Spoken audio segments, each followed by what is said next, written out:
أشرف الأنبياء أما بعد فأعوذ بالله السميع العليم من الشيطان الرجيم من همزه ونفخه ونفسه بسم الله الرحمن الرحيم۔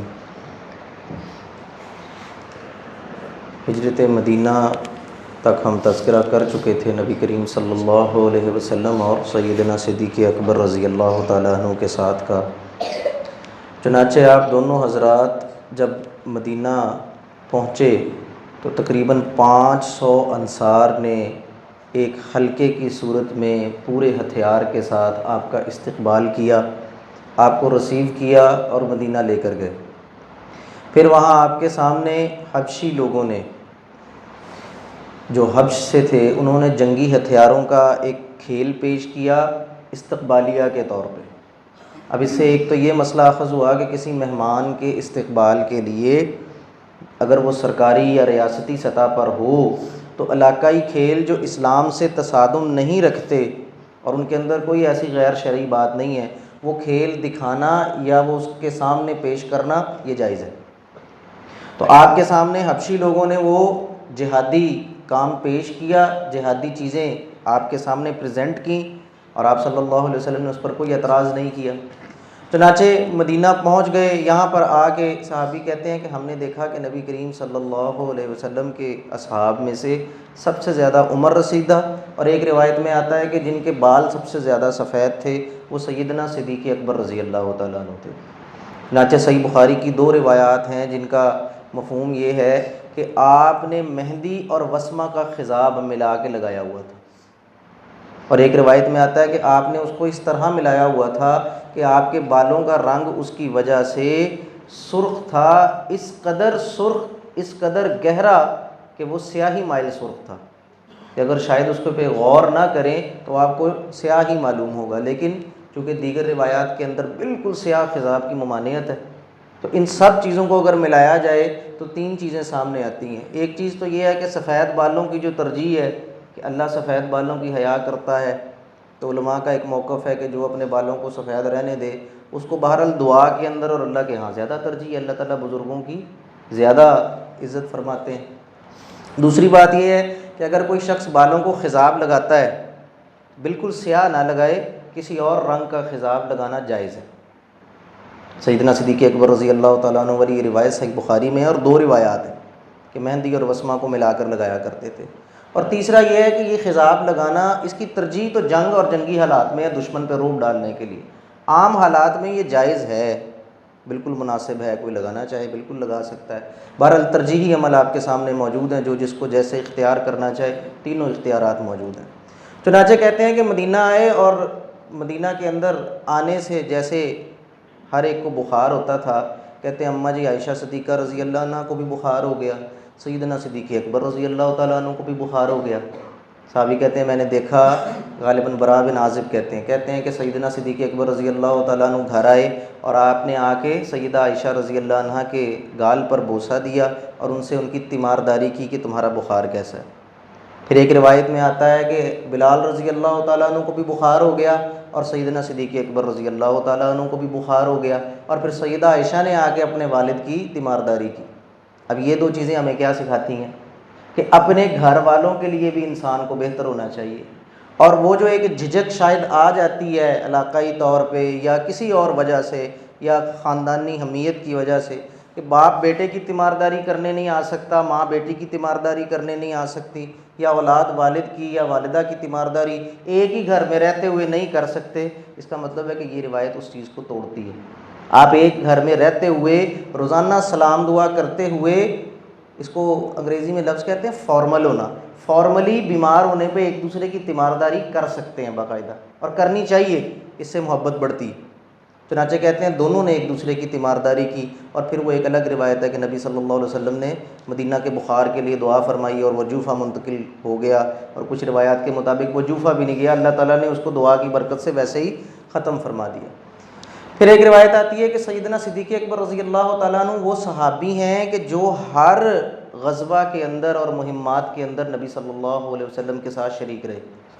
دیگر صحابہ میں سے کچھ صحابی کسی نہ کسی عذر کی وجہ سے یا رسول اللہ صلی اللہ علیہ وسلم کے حکم کی وجہ سے اطاعت کرتے ہوئے کچھ غزوات کے اندر شریک نہیں ہوئے، وہاں پہ یا رسول اللہ کا حکم تھا کہ فلاں جگہ جا کے ذمہ داری لے لو، یا کسی کا جینون عذر تھا، رسول اللہ صلی اللہ علیہ وسلم نے ان کو اس عذر کی اجازت دی ہوئی تھی۔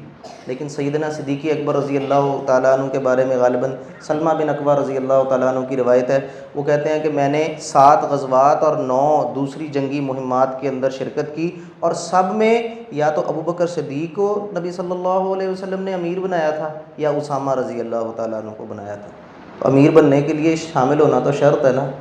اور پھر جنگ بدر کے اندر نبی صلی اللہ علیہ وسلم جب آپ تشریف لے کر گئے، 1000 کفار کا مجمع ہے، مسلمانوں کی تعداد عمر فاروق رضی اللہ تعالیٰ عنہ والی روایت کے مطابق 319، ایک روایت کے مطابق 313، ایک کے مطابق 317، علماء کہتے ہیں کم و بیش 300 اور اس سے کچھ اوپر۔ کہتے ہیں کہ نبی صلی اللہ علیہ وسلم نے دعا فرمانی شروع کی بدر میں، اور آپ دعا کرتے گئے یہاں تک کہ آپ کی آنسوؤں سے داڑھی تر ہو گئی، آپ کے کندھوں سے آپ کی چادر نیچے گر گئی۔ آپ رب سے دعا کر رہے تھے کہ اللہ اپنا وعدہ پورا کر، یہ جماعت اگر ختم ہو گئی تو اس روئے زمین پر تیری عبادت کرنے والا کوئی موجود نہ ہوگا۔ تو اب آپ صلی اللہ علیہ وسلم سے محبت، قربت، فرینکنس کا انداز دیکھیے۔ کہتے ہیں کسی صحابی کی ہمت نہیں ہو رہی تھی کہ وہ رسول اللہ کے پاس قریب چلا جائے یا کچھ کہہ دے۔ روایت میں آتا ہے سیدنا صدیق اکبر رضی اللہ تعالیٰ عنہ اٹھے، جب آپ کی چادر نیچے گری تو آپ نے وہ چادر اٹھا کے رسول اللہ کے کندھوں پر رکھی، اور ایک روایت میں آپ پیچھے سے لپٹ گئے، اور لپٹ کے آپ نے بھی رو رو کر کیا کہا؟ آپ نے کہا یا رسول اللہ، اللہ نے آپ کی دعائیں سن لی ہیں، بس کر دیجیے۔ اللہ اکبر۔ اتنی قربت کسی اور کو نصیب نہیں ہوئی کہ وہ جائے اور پیچھے سے اللہ کے نبی کو لپٹ جائے۔ اب اس جسم کی کیا شان ہوگی جو رسول اللہ کے جسم سے مس ہو گیا، آپ کے اتنا قریب ہو گیا۔ کہتے ہیں کہ پھر بدر کا وہ مارکا تھا، اس کے ہونے کے بعد جنگی قیدیوں کا معاملہ آیا۔ صحابی کہتے ہیں کہ ابو بکر صدیق رضی اللہ تعالیٰ عنہ نے مشورہ دیا، عمر فاروق رضی اللہ تعالیٰ عنہ نے مشورہ دیا۔ آپ نے کس کے مشورے کو ترجیح دی؟ ابو بکر صدیق رضی اللہ تعالیٰ عنہ۔ اور عمر رضی اللہ تعالیٰ عنہ کہتے ہیں میں کچھ دیر بعد گیا تو جا کر دیکھتا ہوں کہ اللہ کے نبی بھی رو رہے ہیں اور سیدنا صدیق اکبر بھی رو رہے ہیں۔ اب یہاں ایک اور ہمارے لیے سمجھ آ گئی۔ کہتے ہیں کہ میں وہاں گیا اور میں نے ان سے پوچھا یا رسول اللہ، آپ اور یہ میرے بھائی کیوں رو رہے ہیں؟ مجھے وہ وجہ بتائیے کہ میں بھی اس پر روؤں، اور اگر رو نہ سکوں تو رونے جیسی شکل بنا لوں۔ اب یہ ہمیں کیا سکھاتا ہے؟ یہ سکھاتا ہے کہ نبی کی اطاعت ایسے ہوتی ہے کہ نبی روئے تو امت کو بھی رونا چاہیے۔ یہ کون سی محبت ہے کہ رسول اللہ تو کسی کام سے منع کریں اور اس پر آنسو بہائیں، اور امت وہ کام پورے جشن کے ساتھ اور جوش کے ساتھ کرے اور پھر بھی وہ امت رہ جائے۔ یہ دو چیزیں ایک ساتھ نہیں ہو سکتی۔ چنانچہ کہا رو نہ سکا تو رونے جیسی شکل بنا لوں گا۔ کہتے ہیں نبی صلی اللہ علیہ وسلم نے بتایا کہ عمر، اللہ کے ہاں سے جو آیتیں نازل ہوئی ہیں تمہارے فیصلے کی تائید تھی، اور سمجھ لیں کہ ہمیں کچھ ڈانٹ پلائی گئی، عذاب اس درخت کے بالکل قریب سے واپس پلٹ کر گیا ہے۔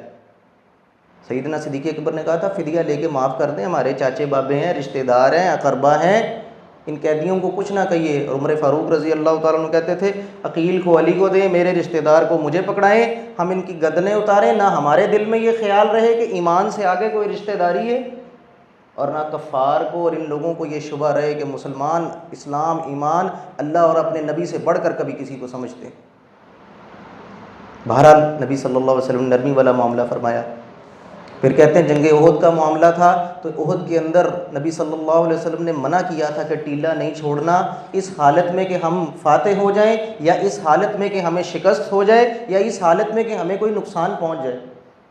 صحابی کہتے ہیں ہم نے دیکھا کہ احد میں مسلمانوں نے کفار کو شکست دے دی، چنانچہ کفار کی عورتیں جو وہ ساتھ لے کر آئے تھے وہ اپنی پنڈلیوں سے کپڑا اٹھا کے بھاگ رہی تھیں۔ ہم نے ان کی پنڈلیاں اور پازیبیں دیکھی، ہم نے کہا فتح ہو گئی ہے۔ ان کے امیر ان کو روکتے رہے لیکن انہوں نے ٹیلا چھوڑ دیا۔ جب کفار نے یہ دیکھا انہوں نے حکمت عملی بدل دی۔ نتیجہ کیا نکلا؟ 70 مسلمان شہید ہو گئے۔ کہتے ہیں جب شہید ہو گئے پھر ہم اکٹھا ہوئے، اور وہ ساری لمبی تفصیل ہم پہلے تذکرہ کر چکے ہیں۔ تو ابو سفیان جو اس وقت کفار کے کمانڈر تھے، انہوں نے کیا کہا؟ انہوں نے کیا تم میں محمد صلی اللہ علیہ وسلم موجود ہے؟ اعلانیہ طور پہ نبی صلی اللہ علیہ وسلم نے فرمایا رک جاؤ، کوئی جواب نہ دینا۔ کیا تم میں ابو بکر موجود ہیں؟ آپ نے فرمایا کوئی جواب نہ دینا۔ کیا تم میں عمر موجود ہے؟ کہتے ہیں کہ کوئی جواب نہیں دیا گیا، اور اس نے کہا کہ لگتا ہے یہ تینوں قتل کر دیے گئے ہیں۔ کہتے ہیں سیدنا عمر فاروق رضی اللہ تعالیٰ عنہ جذباتی ہو گئے، ان سے رہا نہیں گیا، انہوں نے بلند آواز میں کہا، انہوں نے کہا اے اللہ کے دشمن، تینوں موجود ہیں اور اللہ نے ان سے تیری ذلت اور رسوائی کا سامان ابھی باقی رکھا ہوا ہے۔ پھر نبی صلی اللہ علیہ وسلم نے اجازت بھی دی کہ آپ ان کو جواب دیں۔ اب یہاں سے جو آخری نقطہ آج کے درس کا ہم اخذ کر رہے ہیں کہ کن تین اصحاب کا نام لیا ہے؟ ابو بکر، عمر اور امام کائنات صلی اللہ علیہ وسلم۔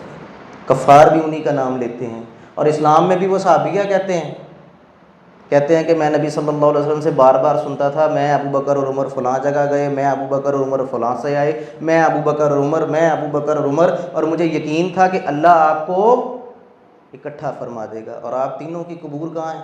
رسول اللہ کے روضے میں کون ہے؟ ایک طرف رسول اللہ جلوہ افروز ہیں، آپ کی قبر مبارک ہے، دوسری طرف سیدنا صدیق اکبر کی، اس کے ساتھ ہی عمر فاروق رضی اللہ تعالیٰ عنہ۔ یہ ہے آپ کی قربت اور آپ کی شان۔ اللہ تعالیٰ ہمیں آج کے تمام اسباق کو عملی زندگی میں صحیح طریقے سے اپلائی کرنے کی توفیق عطا فرمائے، پھر ہم سے قبول فرما لے اور ہمیں جنت میں اکٹھا فرما دے۔ اقول قولی ھذا استغفر اللہ لی ولکم ولسائر المؤمنین والمؤمنات۔